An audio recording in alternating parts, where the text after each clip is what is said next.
有句话说，人要让你灭亡之前，会让你疯狂嘛。但我想这个放在很多自己创业的老板身上都适合啦，因为你会看到机会，想去再扩充，但这种情况有的是为了钱，有的是太理想，那我是后者。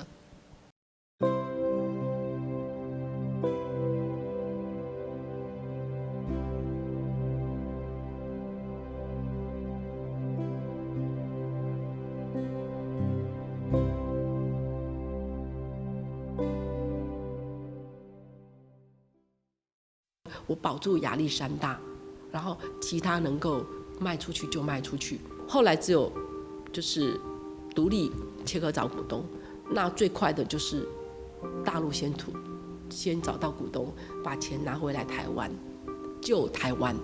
卖掉之后，这边风声就出来了。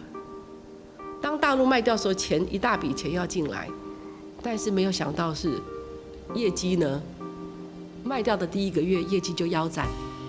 我那时候已经从2.4亿一直到1个月1.8亿，就是在被起诉之前，我们根本没有针对我们的官司去跟律师讨论。我们每天都在想怎么卖公司，怎么去找人来买，怎么把会员转出去，每天开会都是这个，一直到被起诉什么都愣了。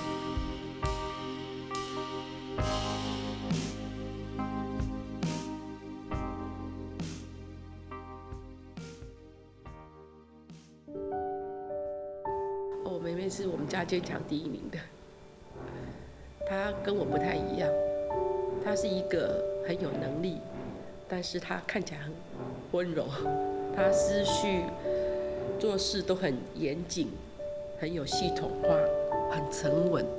之前发生事情，那经历官司啊，经历什么，再怎么辛苦都没有像以前当老板一样那时候的辛苦。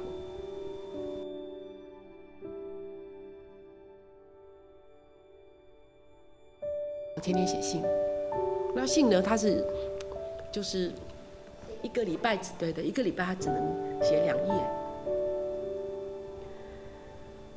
然后你就练习要把字写得很小很小很小，并且你可以多写一些字。每个礼拜跟爸妈见面，然后见面的时候要说什么，要先做功课，因为我想把握那个很仅有的时间。然后我妈妈每个礼拜都会写1封信。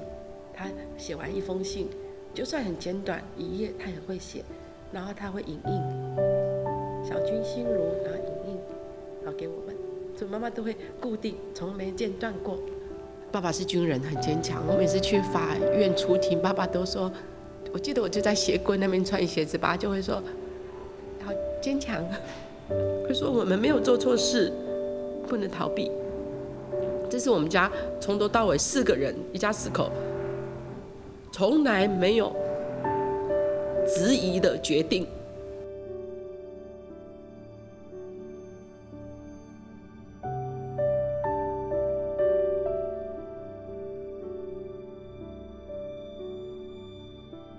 我就常看到有一些人他自杀啊，有些人想不开啊，我都觉得没有，我觉得那都是很不负责任的。如果今天我只有1个人，我说不定我会选择这样子。但我有家人呢，我有家人呢，我必须好好的活下去。